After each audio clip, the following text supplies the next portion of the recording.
यद्यपि भरत तेरो ही जायो,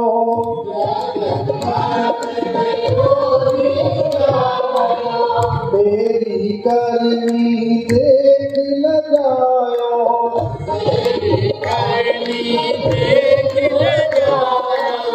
अपना पद तेने आप गवायो, अपना पद तेने आप गवायो, भरत की नजरन में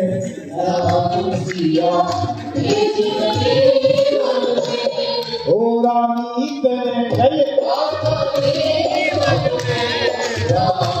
सीता अभिषेक का लक्ष्मण को लेकर खड़े हैं और अयोध्या के बालकनियों में खड़े हुए लोग इतना पानी बरस रहा है उससे ज्यादा रो करके एक गाली कर रहे हैं। महल छोड़ वहाँ नहीं मंडिया,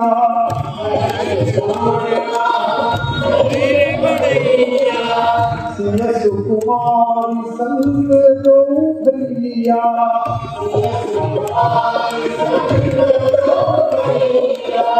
काहू बिछ कर भीजत होंगे, काहू बिछ कर भीजत होंगे, तीनों में हमें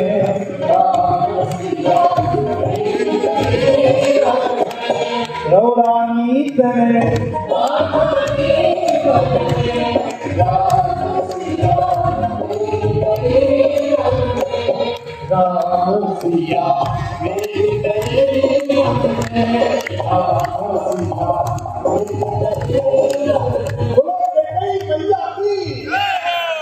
एक ऐसी महिला जिसने गलती नहीं की उसके बाद उसे दंड मिला। देवताओं ने कहा कि ऐसा कर दो, उसने कर दिया, लेकिन नाम भी नाम है।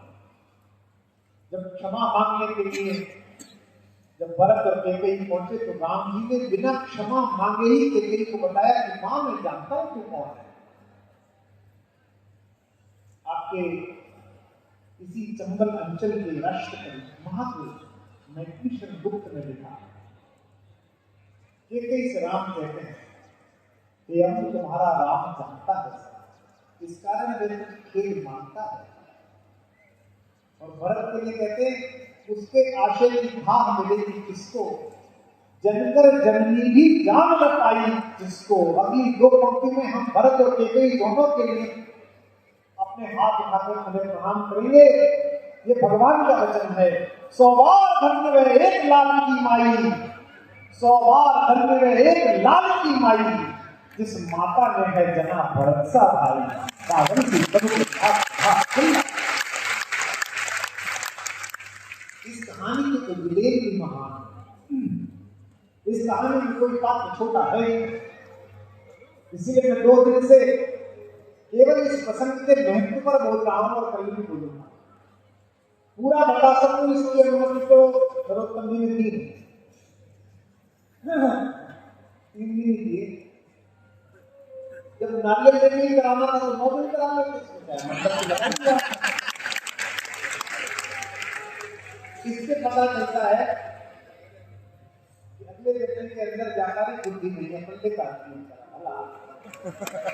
कोई साहब बोलते तो कहते हैं नारियल में हो रहा 9 दिन घुसो, लेकिन अगली बार का नारियल 9 दिन के पूरे 9 दिन यहाँ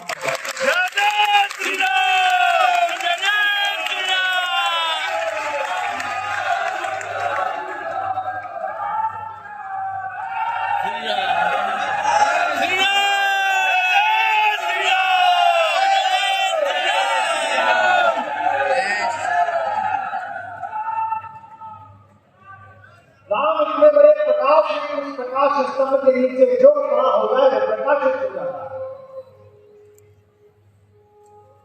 आपके घर में ऐसा भाई है मुझे पता नहीं, विश्व में अकेला घर। देखिए, दो प्रकार की संस्कृतियां हैं। एक संस्कृति वो है जो दिल्ली की सल्तनत पाने के लिए अपने ही बाप को बंद कर देती है लाल किले में, और उनके सबसे प्यारे बेटे दाराशिकों की गर्दन काटकर थाली में पेश कर दिए शाहजहां के सामने कि मिल लो अपने सबसे प्यारे लड़के से। एक संस्कृति है। और एक संस्कृति है कि जहां पिता कहता है संविधान में संशोधन कर दिया है मैंने पुराने वचन के अनुसार, वचन अर्थात घोषणा पत्र के अनुसार। ये दशरथ का घोषणा पत्र है रानी कैकेयी के लिए कि जो 2 वरदान मांगने की मंजूर मांगे। कौन गलत है? रानी गलत है अपना वरदान मांग रही है? नहीं। दशरथ गलत है? नहीं, क्योंकि दशरथ उस खानदान में पैदा हुए हैं जहां यह अनुशासन चलता है कि रघुकुल रीति सदा चली आएगी। प्राण चले जाएंगे, वचन नहीं जाएंगे, रघुकुल की रीति है। इसलिए दशरथ को वचन का मान रखना है। कौन गलत है? भरत नहीं। पाप भी जिनकी परिधि के बाहर खड़ा होकर प्रणाम करता है वे भरत नहीं। कोई गलत नहीं है। कैसा परिवार है। राज्याभिषेक के अगले दिन मंत्री लोग सुने, पूर्व मंत्री लोग सुने और संभावित मंत्री लोग सुने। जैसी पार्टी में है वहां पता तो भी चलता है कौन कब क्या बनेगा।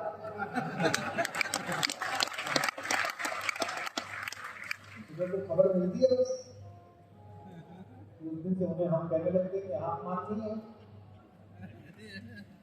शपथ ग्रहण के राज्याभिषेक के अगले दिन सुबह गुरु जी के पैर छूने गए चारों भाई। पहले दिन नहीं गए, जाते ही थे। 14 साल से बाहर थे तो नहीं जा पाए, वरना रघुवंश की परंपरा में है प्रातःकाल उठ के रघुनाथा मात पिता गुरु नाम ही माथा। तीनों माओं के पैर छुए, फिर वशिष्ठ जी के यहाँ पहुंचे। जैसे ही वशिष्ठ जी के पैर छुए, वशिष्ठ जी ने कहा आइए सम्राट आपका स्वागत है। सम्राट सुनते ही राम चौंके, क्योंकि आपका बड़ा जिस दिन आपको आदर से बोलने लगे समझ जाना कोई गड़बड़ हो गई। फिर मेरे साथ कैसे होता, मैं घर जाता हूँ, मेरे पिताजी अगर ऐसी बात करें, हाँ भाई कहाँ गए थे? अजी डबरा गए थे। वहां क्या था? अजी नवग्रह पीठ बना, बहुत अद्भुत वहां जरा की सेवा लगी। अच्छा अच्छा, इसका मतलब पिताजी पसंद है, कोई नाराजगी नहीं है। और जिस दिन आप शाम को पूछो पिताजी में आइए महाकवि को, मैं समझ जाता हूँ आज या तो मैंने कोई दुष्टता कर दी है या घर में किसी ने कर दी। जो महाकवि कह रहे हैं इनका क्या मतलब? तो जैसे का सम्राट राम जी ने वशिष्ठ जी के पैर पकड़ दिए, बोले मुझसे जो अपराध हुआ उसको क्षमा कर दीजिए। वशिष्ठ जी ने पूछा ऐसा क्यों कहते हो? बोले आपने मुझे जीवन भर बेटा कहा, लाल कहा, तात कहा, राम कहा, राघव कहा, रघुवीर कहा, वत्स कहा, पुत्र कहा, कभी सम्राट नहीं कहा, युवराज नहीं कहा। तो वशिष्ठ जी ने कहा तुम सम्राट हो गए हो। तो राम जी ने कहा सम्राट हूं जगत के लिए, गुरु मेरे लिए शिष्य ही रहता, आपके लिए तो बेटा ही रहूंगा। बोले कोई बात नहीं। राम जी ने कहा हो नहीं सकता, मुझे अपराध बताइए, अन्यथा मैं राज्यसभा जाऊंगा नहीं।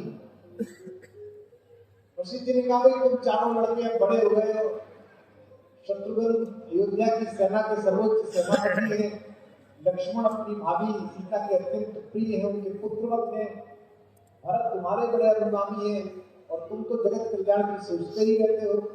पता नहीं मैंने जो सिखाया वो याद है कि नहीं याद है। तो राम जी ने कहा गुरुदेव इसका एक ही उपाय है, हमारी परीक्षा ले लीजिए। अगर हम परीक्षा में उत्तीर्ण हो गए तो राज्यसभा जाएंगे, नहीं तो आपके आश्रम में रहेंगे, पहले कोर्स पूरा करेंगे, पढ़ेंगे। वशिष्ठ जी ने कहा देर हो जाएगी। बोले कितनी देर हो जाए? वशिष्ठ जी ने कहा एक ही प्रश्न पूछूंगा, चारों से चारों उत्तर दो। एक ही प्रश्न का 4 प्रश्न पूछे हैं चारों बेटों से, और क्या अलग उत्तर निकले हैं, एक एक प्रश्न पर आपका ध्यान होगा। सबसे पहले शत्रुघ्न जी कि शत्रुघ्न जी से अनमोल कुछ पूछा गया। सबसे पूछा गया अनमोल क्या है? शत्रुघ्न जी से अनमोल कुछ पूछा गया। मैं प्रश्न आगे बढ़ाऊंगा नहीं जब तक तुम नहीं पूछोगे। शत्रुघ्न जी से अनमोल कुछ पूछा गया, बोले वीरताई के समान भला और क्या।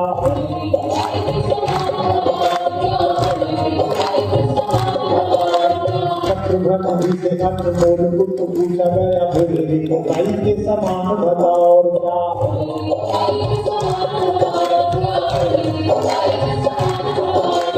लखन से पूछा गया लखन ने ऐसा कहा, लखन से पूछा गया लखन ने ऐसा कहा फिर सीता माई के समान भला और क्या।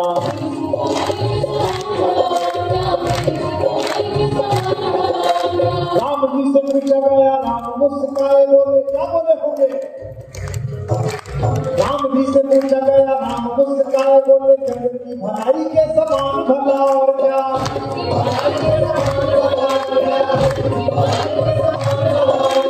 भरत के नयनों से, भरत तो बोले ही नहीं, भरत पधार रहे हैं आज। भरत के नयनों से गिर के आंसू बोले, भरत के नयनों से गिर के आंसू बोले दुनिया में भाई के समान भला और क्या।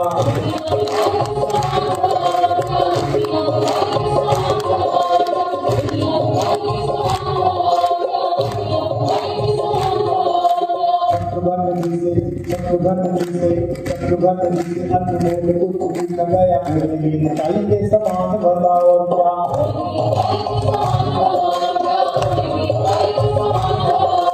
लखन से पूछा गया लखन ने ऐसा कहा मेरी सीता माई के समान भला और क्या।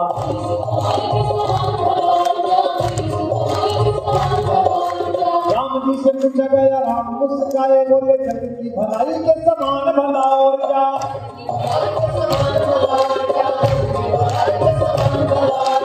भरत के नयनों से नीचे वालों, भरत के नयनों से, भारत के नयनों से, भारत के नयनों से गिर के अब ये बोले दुनिया में भाई के समान भला और क्या।